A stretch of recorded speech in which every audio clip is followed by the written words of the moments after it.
Ada? Ada? Mana? Mana? Pak, saya mau tanya, kalau mayat itu sudah dibungkus kayak begitu, apakah masih menular? Hah? Hah? Hah? Enggak. Oh, enggak tuh. Dokter ahlinya sudah bicara. Alhamdulillah. Jazakallah khair Pak Dokter. Alhamdulillah. Sama berarti pendapatnya. Itu. Pernah saya baca itu artikel seperti itu. Bahwa mayat itu yang kena COVID tidak akan menularkan kecuali kalau dia batuk-batuk. Tapi ya kawan, selanjutnya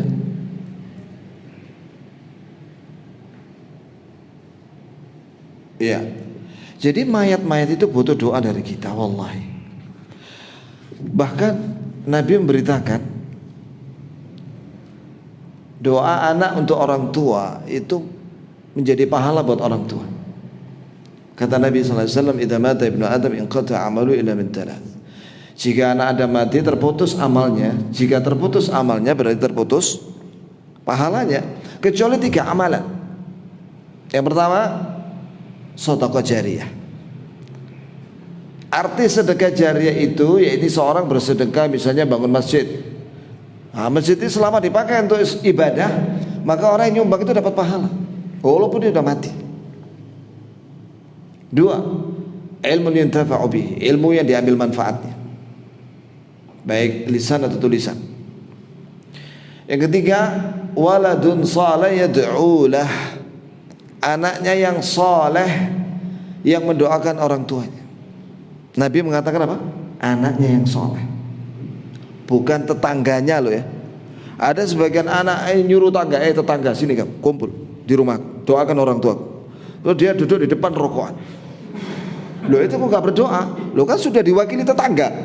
Loh Nabi SAW menyatakan waladun soleh, bukan jarus soleh, bukan tetangga yang soleh yang mendoakan orang tuamu, tapi anaknya yang soleh, anak kandung. Di sini menunjukkan bahwa anak yang soleh itu cirinya sering setiap hari mendoakan orang tua, setiap hari, bukan setahun sekali. Waduh, ada orang mendoakan orang tuanya haul tok setahun sekali. Tiap hari mendoakan itu untuk orang tua kita. Antara adzan dan qomah doakan, menjelang adzan subuh doakan, atau ketika sujud didoakan. Dan itu akan menjadi jariyah buat orang tuanya. Ini orang tuanya akan dapat pahala karena didoakan sama anaknya. Makanya ada sebuah riwayat, ada orang tua yang derajat surganya tinggi. Dia tanya sama Allah, ya Rabb, dari mana aku dapat amalan dapat pahala ketinggian derajat di surga ini? Dari doa anak-anakmu, doa anak-anakmu untuk selama di dunia. Nah, di sini pentingnya anak-anak itu diajari ilmu agama, Pak sekalian. Saya pernah dengar ada seorang orang tua yang sedih, ibunya sedih ketika suaminya meninggal. Anak-anaknya main gitar, gak ngerti gimana cara fardu kifayah untuk orang bapaknya, main musik, kemudian tidak mendoakan bapaknya. Gak tahu cara mendoakan aja gak tahu. Coba ya. Jadi bukan hanya diajari matematika anak-anak itu, tapi juga diajari ilmu agama. Sebab anak-anak ini adalah ladang pahala buat orang tuanya. Makanya sekarang banyak sekali orang tua yang menyekolahkan anaknya pesantren. Tapi tidak semua pesantren loh ya. Kan ada juga pesantren yang ngajari sholawat sambil joget. Wah, sojo iku sih sing sunah-sunah ya ikhwan. Itu. Fanahnu nad'u, maka kita mendoakan mayat. Makanya Nabi kalau ziarah kubur, apa yang Nabi ucapkan? Assalamualaikum ya ahlad diyar, dar qaumin mu'minin, wa inna insyaallah bikum lahikun. As'allahu lana wa lakumul afiyah. Yarhamullahu al-mustaqdimina minkum wal mustaakhirin. Semoga Allah beri keselamatan buat kalian wahai penghuni kuburan dari kaum muslimin dan muslimat, mukminin mukminat. insya Allah saya akan menyusul kalian mati. Aku minta kepada Allah keselamatan untuk kami dan kalian. Dan semoga Allah merahmati yang duluan mati dan yang menyusul belakangan. Jadi Nabi mendoakan. Tidak pernah Nabi minta doa, meminta sama mayat. Terbalik, justru kita memberi manfaat kepada mayat itu dengan mendoakan mereka, bukan kita mengambil manfaat dari mayat. Karena mayat gak bisa apa-apa ya. Wala nad'uhu min dunillah, dan kita tidak boleh berdoa meminta mereka, menjadikan mereka sembahan selain Allah. Allah Ta'ala berfirman, waladina yad'una min dunillah, dan orang-orang yang berdoa kepada selain Allah la yakhluquna syai'a. Nah, coba lihat ini ya kawan. Ini Allah berfirman nih, surat An-Nahl. Orang-orang yang berdoa kepada selain Allah, maka yang diminta itu la yakhluquna syai'a, tidak bisa menciptakan sesuatu apapun dari tidak ada menjadi ada. Apakah itu makhluk hidup, ataukah itu makhluk benda mati, atau makhluk yang berakal atau tidak berakal, tidak bisa menciptakan semut atau lalat dari tidak ada menjadi ada.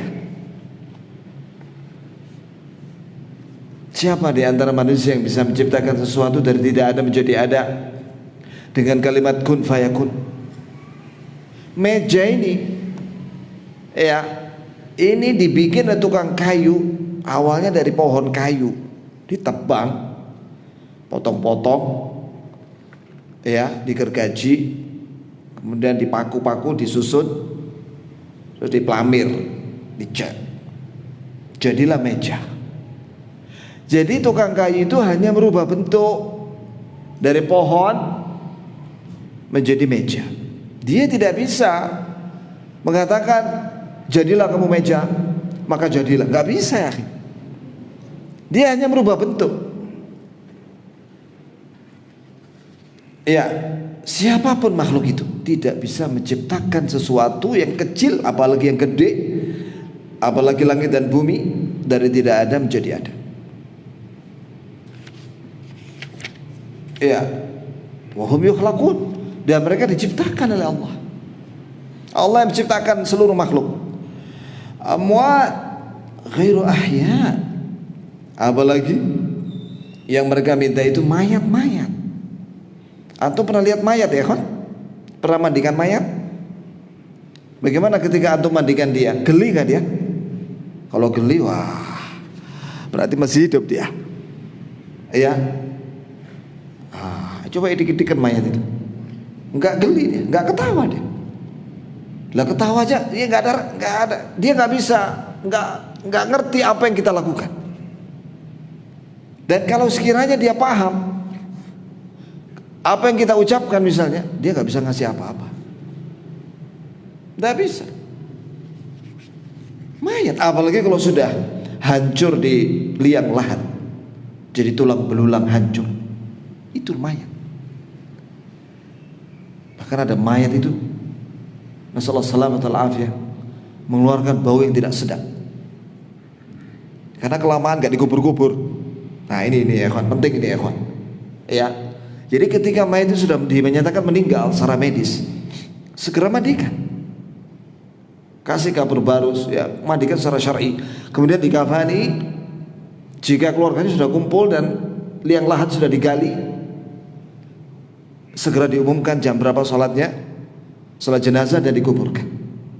Sebaiknya sholat jenazah itu sholat 5 waktu, supaya orang kumpul sholat berjamaah, baru setelah itu sholat jenazah. Jangan jam berapa di sholat jenazah, jam 9 pagi.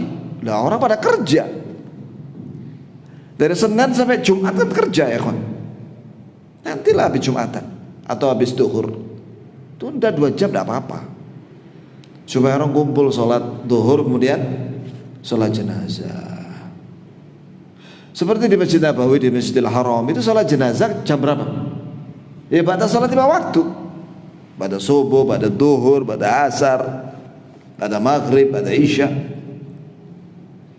Begitu ya kawan. ghairu ahya, mereka tidak hidup. Lah kenapa dimintai mayat itu? Dia tidak bisa menolak dirinya dari kematian. Gimana mau menolak kemudaratan, keburukan dari orang yang masih hidup? Tidak bisa. Wa may yashuruna ayyana yub'atsun. Dan mereka tidak menyangka orang-orang musyrikun itu, di samping mereka beribadah kepada selain Allah, mereka juga tidak merasa mereka akan dibangkitkan pada hari kiamat. Wa qala ta'ala wa may yusyrik billah. Perhatikan ini ya kawan. Allah Ta'ala berfirman dalam surat Al-Hajj, wa may yusyrik billah faka'annama kharra minas sama' fatakhtafuhu at-tayr aw tahwi bihi ar-rih fi makanin sahiq. Apa artinya ini? Barang siapa yang menyekutukan Allah di dunia dan tidak bertobat dari syirik itu di dunia sampai mati, maka faka'annama kharra minas sama', maka dia akan dilempar dari langit. Jadi langit pertama. Kenapa? Karena ada hadis yang menjelaskan ayat ini, bahwa orang kafir itu ketika dia dibawa nyawanya oleh malaikat azab, setelah digenggam oleh malaikat maut, diserahkan kepada malaikat azab, diletakkan di kain kafan dari neraka yang busuk baunya, kemudian dibawa naik ke langit. Nah, sampai di langit pertama minta izin masuk, gak diizinkan. Maka oleh malaikat azab roh itu dilempar. Bayangkan ya, dari langit sampai ke mana? Sampai ke liang kuburnya. Dan di liang kubur dia ditanya oleh malaikat Munkar Nakir, dan dia nggak bisa jawab dan diazab. Au tahwi bihi rih fi makanin sahih, atau dia diterbangkan oleh angin yang kencang ke tempat yang jauh. Itu ya kawan. Itulah nyawanya orang musyrik, syirik yang besar. Yang kedua, syirku wikrul khurafatul abatin. Yang kedua, bahwa syirik ini menjadi sumbernya segala khurafat dan kebatilan. Khurafat itu keyakinan-keyakinan yang aneh-aneh, nggak ada dalilnya. Li'anna alladhi ya'taqidu biwujudi mu'aththir ghairillah fil qaum. Sebab orang yang meyakini, yani orang musyrik yang meyakini bahwasanya bintang-bintang itu bisa mempengaruhi alam. Contohnya apa? Misalnya hujan. Ini keyakinan orang musyrik, bahwa hujan itu disebabkan karena pergerakan bintang. Ini syirik. Iya. Hujan itu rahmat dari Allah, pemberian dari Allah. Makanya kita kalau turun hujan doa Allahumma shayyiban nafi'ah. Dan kalau sudah selesai, mutirna bi fadlillahi wa rahmatih. Kita diberi hujan ini dengan kelebihan pemberian dari Allah dan rahmat dari Allah. Iya. Jadi jangan diyakini hujan itu karena pergerakan bintang ini dan itu. Awal jin. Dan jangan meyakini bahwasanya rezeki banyak dan sedikit itu disebabkan karena jin. Jangan. Makanya ada sebagian orang itu melakukan acara melabuh, itu kirim sesajen ke penunggu lautan, jin.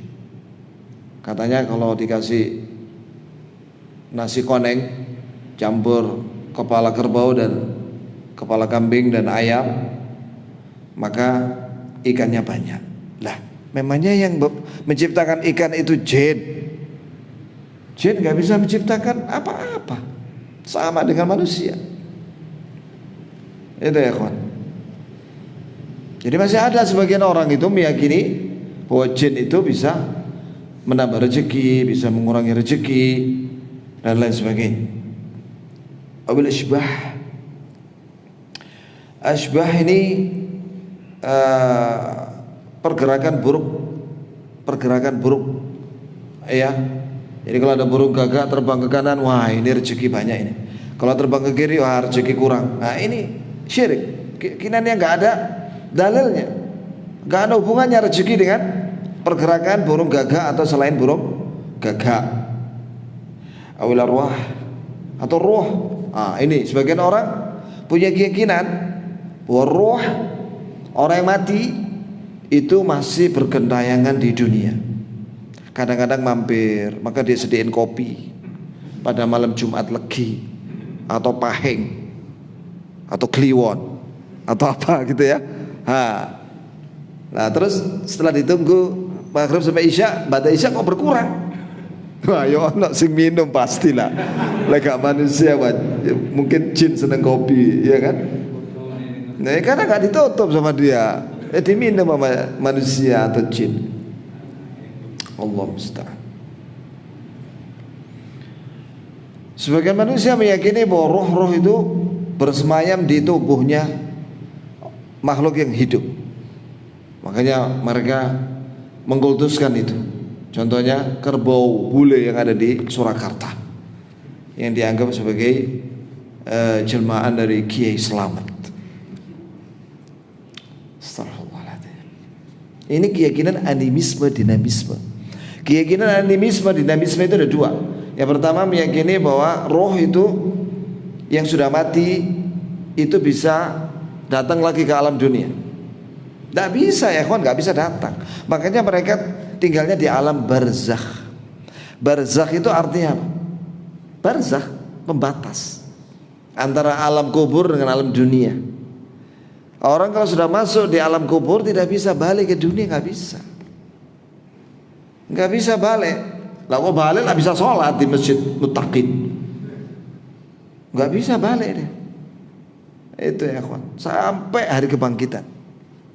Itu dibangkitkan pada hari kiamat. Yang kedua, animisme dinamisme meyakini bahwa benda-benda itu memiliki kekuatan.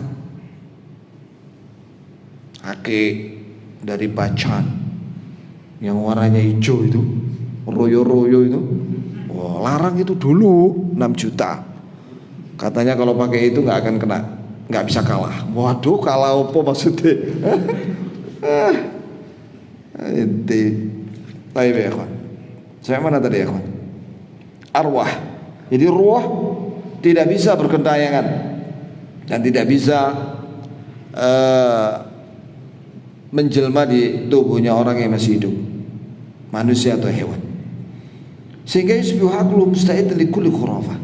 Sehingga akalnya penuh dengan khurafat. Itu keyakinan yang enggak jelas. Wa tasdiqul lidajjal, dan dia membenarkan semua pembohong. Wabihada yaruju fil mujtama asyid, sehingga laris manis dagangannya al-kahana, dukun-dukun, wal arrafin, dan tukang ramal, was sahara, dan tukang sihir, wal munajjimin, dan itulah yang meramal orang dengan bintang, itu apa namanya? Astrologi. Ya, wa asbahum, dan yang semisal dengan mereka, mimman yad'una ilmal ghaib, dari orang-orang yang mengaku punya ilmu gaib. Alladzi la ya'lamu illallah, yang tidak mengetahui yang gaib kecuali hanya Allah. Kama yashi'u fi mithli hadzal mujtama' ihmalul asbab sunan al-kauniyah. Sehingga masyarakat yang jauh dari tauhid dan dikungkung dengan kesyirikan, maka mereka ini akan melupakan, meninggalkan sebab-sebab syar'i yang itu menjadi sebab kebahagiaan mereka dunia akhirat, dan meninggalkan sebab-sebab kauni, yaitu sebab-sebab yang diizinkan untuk mencari rezeki. Karena dia mengharapkan dari mana? Tuyul, sinteni, tuyul kata toko. Ada lagi yang menunggu rezeki dengan apa? Menunggu roh yang datang.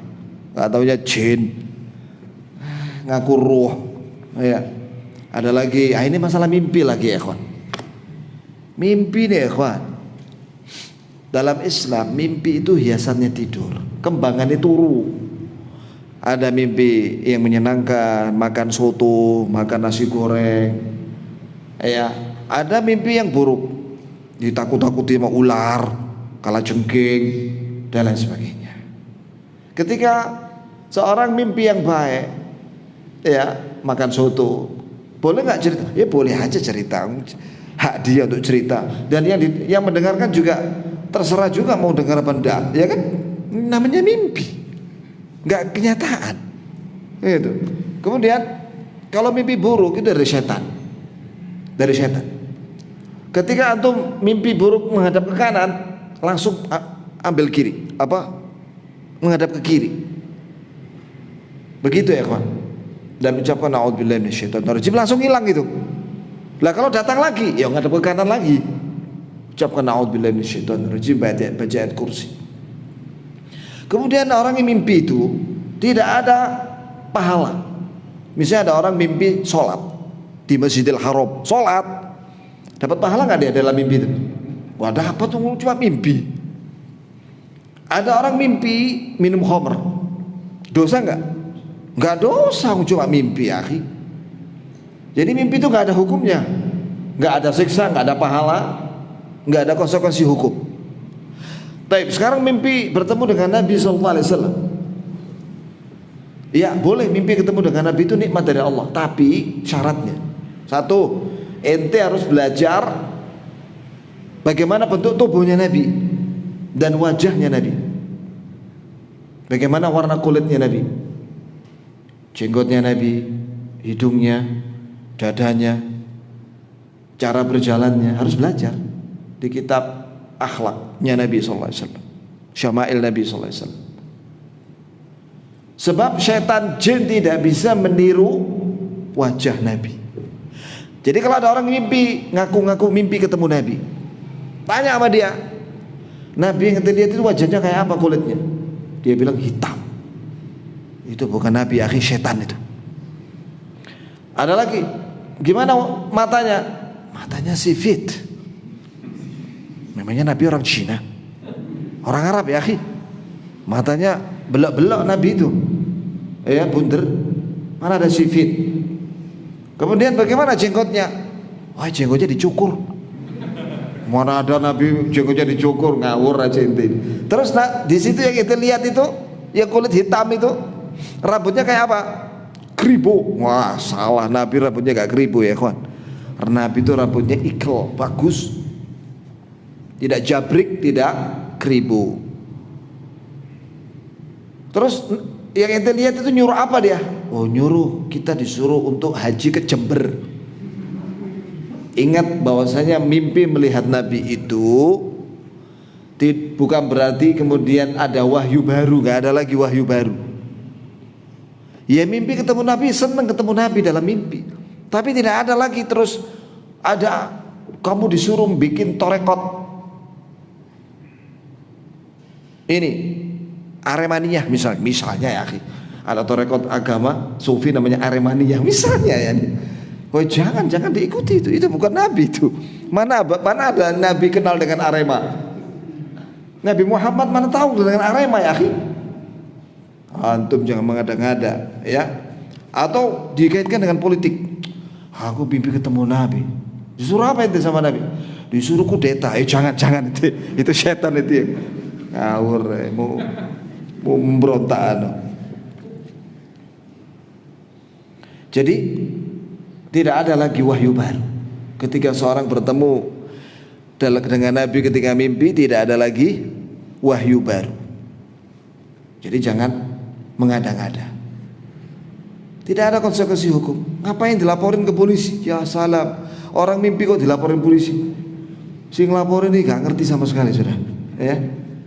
Nah polisinya bingung, mana ada undang-undang mimpi? Hah? Ada tak? Gak ada ya. Undang-undang itu yang berkaitan dengan kenyataan di masyarakat. Kalau mimpi, orang mimpi, gak ada undang-undangnya itu. Cari sampai LA gak ketemu. Baik, kemudian mana tadi? Yang ketiga, syirku dzulmun adzim. Bahwa syirik itu ya kedzaliman yang paling agung, yang paling besar, dan menyebabkan pelakunya kekal di neraka kalau dia nggak taubat di dunia. Innal ladzina kafaru min ahlil kitab wal musyrikin fi nari jahannam khalidina fiha. Sesungguhnya orang kafir dari kalangan ahlul kitab, Yahudi dan Nasara dan musyrikin yang lainnya di neraka jahanam kekal selama-lamanya. Dan juga Allah Azza wa Jalla mengharamkan orang musyrik masuk surga. Innahu may yusyrik billah faqad harramallahu alaihi al-jannah. Sesungguhnya barang siapa yang menyekutukan Allah dengan yang lainnya dan dia tidak bertobat ya di dunia, maka Allah haramkan dia masuk surga. Haram masuk surga. Makanya ya kawan, penting kita ini belajar tauhid dan mengamalkan tauhid, dan penting belajar apa itu syirik dan menjauhi syirik.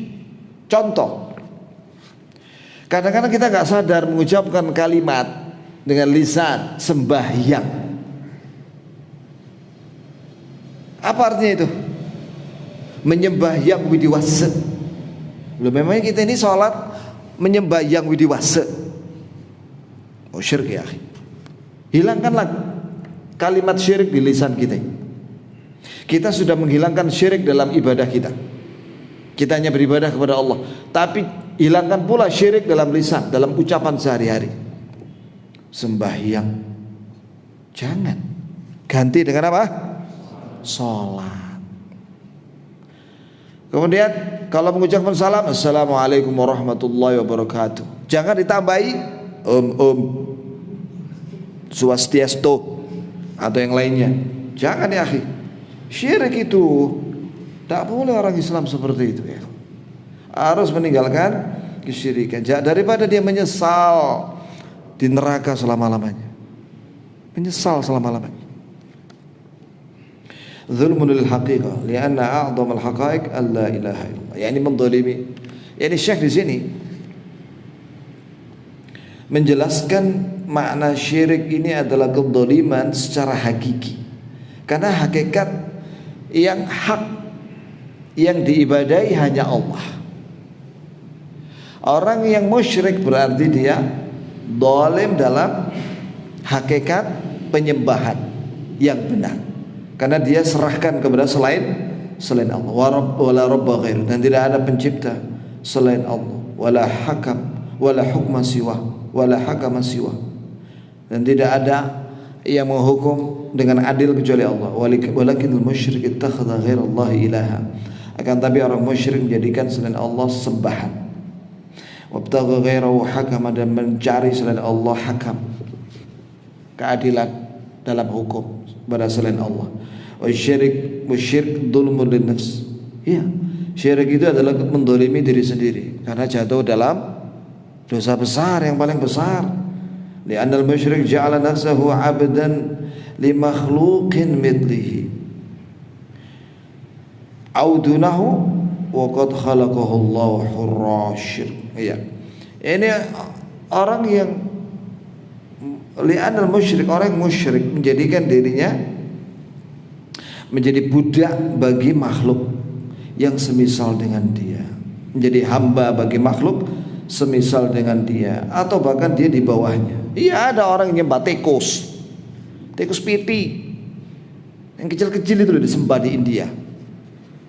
Ya Allah, jelas derajat manusia lebih tinggi daripada tikus. Padahal Allah telah menciptakan manusia ini merdeka. Kenapa kok menjadi budaknya, hamba makhluk dan menyembah makhluk? Wa syirku dhulmunil ghair, syirik itu mendolimi yang lainnya. Lianna man asyraka billahi ghairahu faqad dhalamahu haitsu a'tahu min al-haqqi ma laysa lahu. Iya. Contohnya jadi syirik itu kata Syekh mendolimi orang lain. Apabila yang didolimi itu misalnya Nabi, dia sembah selain Allah, Nabi Isa misalnya disembah sama Nasrani, miliaran orang Nasrani menyembah Nabi Isa. Mereka mendolimi Nabi Isa, mendolimi Nabi Isa karena memberikan hak kepada Nabi Isa lebih tinggi daripada kedudukan dia, mendudukkan Nabi Isa pada derajat ketuhanan. Allah musta'an. Makanya nanti pada hari kiamat Nabi Isa akan ditanya oleh Allah. Iya, maka Nabi Isa berlepas diri dari mereka. Aku tidak menyuruh mereka kecuali beribadah kepadamu ya Allah. Selama aku hidup aku jadi saksi untuk mereka. Dan ketika aku mati, engkau yang menyaksikan perbuatan mereka. Aku tidak tahu kalau aku sudah mati. Atau ketika diangkat ke langit, Nabi Isa nggak tahu sudah apa yang dilakukan oleh simpatisannya atau fansnya yang berlebihan di dalam mendudukkan Nabi Isa pada derajat ketuhanan atau menjadi anak Tuhan. Ya, ikhwan, di sini penulis menjelaskan tentang bahwa syirik itu adalah bentuk kedzaliman yang paling besar. Sebenarnya secara bahasa, al-dzulmu, kedzaliman itu artinya wad'u syai' fi ghairi mahallih. Zalim itu artinya kedzaliman itu meletakkan sesuatu tidak pada tempat. Ketika orang musyrik mendudukkan tikus atau batu atau patung pada derajat ketuhanan, jelas ini kedzaliman yang paling besar.